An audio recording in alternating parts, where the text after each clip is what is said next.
Assalamualaikum teman-teman, perkenalkan nama saya Arsita Mutiara dan stambuk I1A119028. Nah, di video kali ini saya akan membahas mengenai fermentasi acar.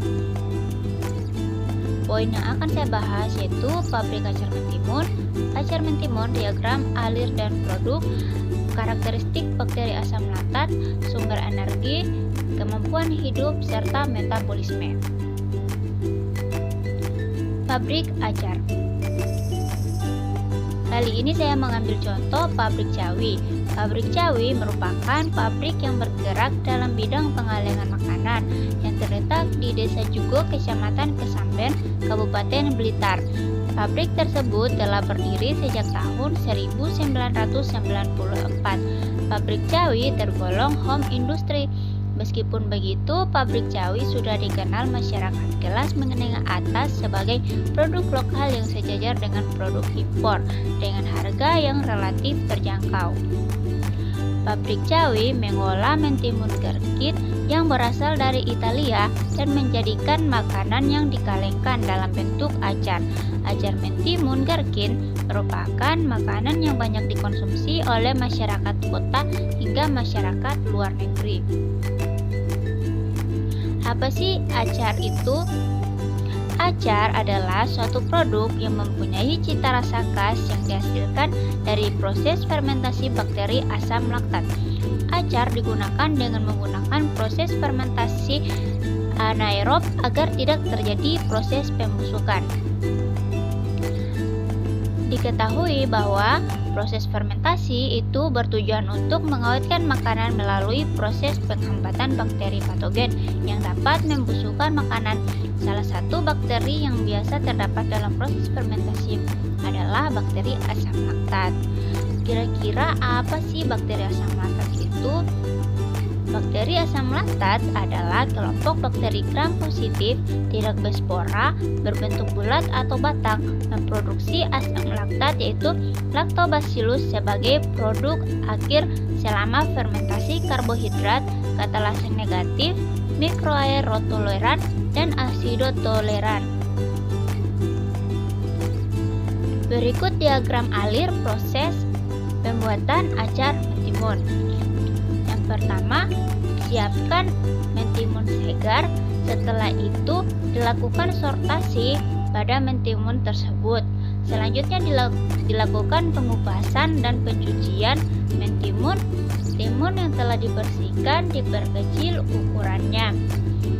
Siapkan larutan asam cuka dan garam menggunakan air minum.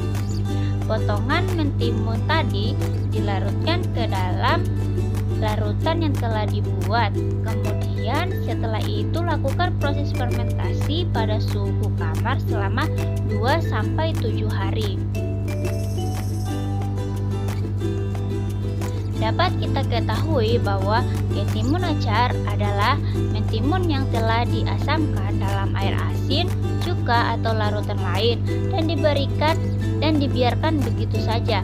Fermentasi untuk jangka waktu tertentu dengan merendam mentimun dalam larutan asam atau melalui asam dengan fermentasi lakto. Ketimun acar sering menjadi bagian dari acar campuran. Acar mentimun biasanya digunakan sebagai lalapan atau pendamping makanan. Dalam ketimun acar terdapat kandungan gizi seperti zat besi, vitamin K, vitamin C, vitamin B1, B2, dan B12.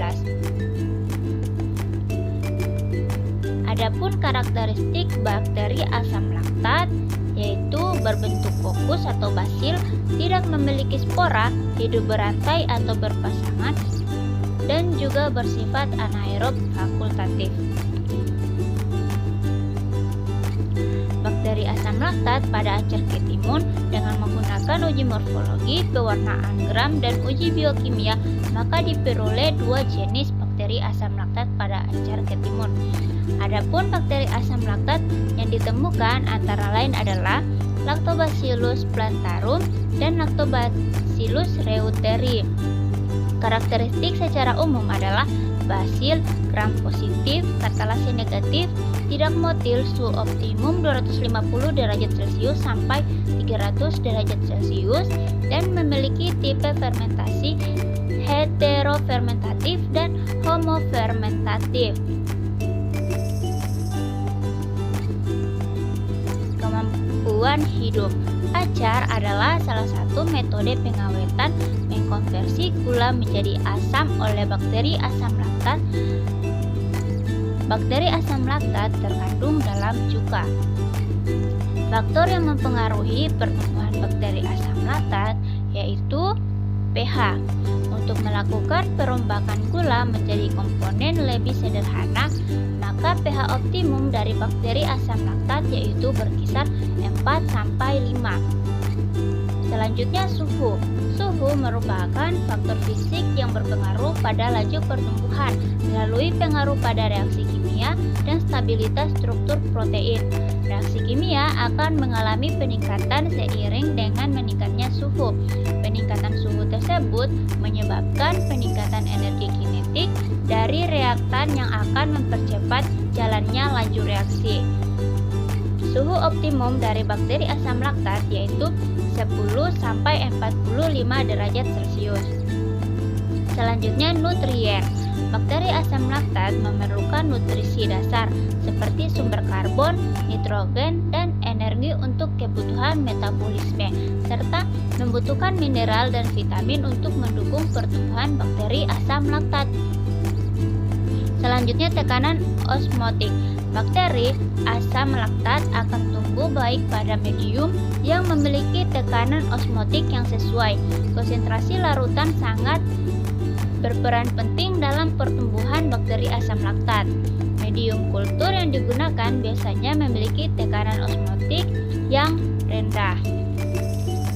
Terdapat dua kelompok bakteri asam laktat, yaitu yang pertama, bakteri asam laktat homofermentatif merupakan jenis bakteri yang menghasilkan dua molekul asam laktat sebagai produk akhir. Contohnya Streptococcus sp, Pediococcus sp, dan Lactobacillus sp. Yang kedua, bakteri asam laktat heterofermentatif yang merupakan jenis bakteri yang menghasilkan asam laktat dan dua produk lainnya seperti etanol, asam asetat, dan karbon dioksida. Contohnya seperti Leuconostops sp. Selanjutnya, metabolisme bakteri asam laktat pada fermentasi acar mentimun. Yang pertama, fermentasi heterofermentatif Lactobacillus plantarum. Bakteri asam laktat heterofermentatif akan memfermentasi heksosa melalui jalur enan-fosfoglukonat atau fosfoketolase. Jalur ini mempunyai fase oksidatif awal yang diikuti oleh fase non-oksidatif. Pada fase oksidatif, glukosa melalui proses fosforilasi akan dioksidasi menjadi enan-fosfoglukonat oleh glukosa fosfat dehidrogenase, dan kemudian diderkarboksilasi menghasilkan satu molekul karbon dioksida dan senyawa dengan 6 karbon serta ribulosa 5-fosfat. Pada fase non-oksidatif, senyawa dengan 5 karbon ini dikonversi menjadi selulosa 5-fosfat dan dengan proses hidrolisis akan menghasilkan 1 gliserildehid 3-fosfat dan 1 asetilfosfat, yang kemudian gliseraldehid 3-fosfat akan dirubah menjadi asam laktat. Asetilfosfat dapat dioksidasi menghasilkan asam asetat atau direduksi menghasilkan etanol. Yang kedua, fermentasi homofermentatif Lactobacillus reuteri. Gula heksosa atau glukosa akan dimetabolisme oleh bakteri asam laktat yang bersifat homofermentatif melalui jalur glikolisis atau jalur Embden-Meyer Farnas dengan menggunakan dua molekul ATP dan enzim fruktosa difosfat aldolase untuk merubah glukosa menjadi fruktosa 1,6 difosfat.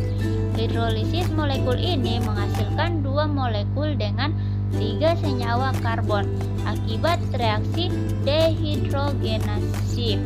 Reaksi fosforilasi dan dihasilkannya dua molekul ATP akan terbentuk fosfofenol pirufat yang selanjutnya dikonversi menjadi pirufat.